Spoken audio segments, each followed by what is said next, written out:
Good morning. Welcome back to Kids Gardening with Liz. I'm Liz and I'm here at the Arroyo High School Farm Lab, and today I want to talk to you about vermicompost. If you're not familiar with vermicompost, it's a form of composting involving worms. So essentially we're going to be creating a worm bin where we'll be able to use the worm castings or worm poo-poo in our garden to feed our veggies. So here is an example of our vermicompost bin. I got this one off the LA County Parks Department website. You can get various different sizes. This is just a one-tier vermicompost, but you can get multiple layers and stack them up to make a really big, giant worm bin. But we're just going to set up a small one today, and I'm going to show you how to do it. So inside your worm bin, you have several sections. This top section here is to just keep other bugs and things out. This is your worm blanket that's going to keep your wormies warm. This is where your wormies are going to actually live.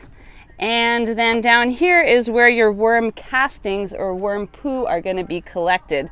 So the worms live in this bin, and as they eat your organic material, the castings are going to fall through these little holes and be collected at the bottom. So when you're ready to collect your worm castings, all you have to do is lift the wormies out, take your castings, dump them in your veggie bed, and then put your wormies right back. So you're always going to be adding new organic material on the top, and that's what the wormies are going to eat. So to create your bedding, first you want to put down some nice woody or soft shredded material. The instruction manual suggested coconut coir, which they actually gave us some coconut coir. It's just literally what it sounds like, shredded coconut coir. But we already have a substrate here that we've made out of wood shavings and some other compost material. So we're going to use this material that we already have. So our first step is to just put a nice thick layer of this worm bedding in the bottom. I want to make sure it covers all the surfaces and provides enough room for our worms to move around. You also want to make sure there's enough moisture in there so that they have water to drink, but you don't want it to be too wet because then they'll drown. I'm going to add a little more coconut coir here because I think it's a good wormy snack. All right, mix that all in there. Oh, that looks so nice. What a nice, yummy worm bed. All right, so now I'm going to look for my wormies in here. I was seeing them wiggle around earlier. Let's see. Oh, here's one here. There he is, wiggling around. He's kind of cold. It's early in the morning, so he's a little chilly. I'm going to make sure I got lots of worms in here. And worms are hermaphroditic, so they reproduce all by themselves. So they will just continue to make new babies in this worm compost, and eventually we'll have to take some of the worms out and put them into our veggie beds so that they're not overpopulated. So now once I've got my worms and my bedding all set to go, we want to make sure we add some food.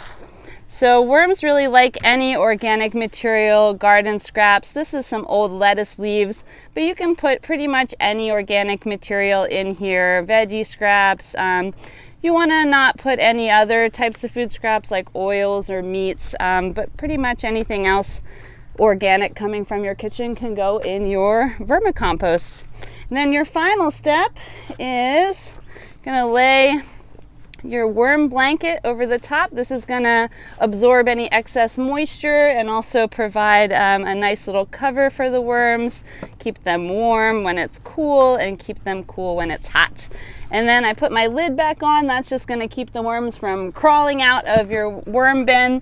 And finally, our final lid here, that's going to keep other pests and rodents out. Oh, it's not fitting quite right. Maybe I put it on wrong. We'll see. So it's very important that your worm bins stay in a cool place. You want to keep it in the shade because if it gets too hot, that's not good for the worms. They get overheated very quickly.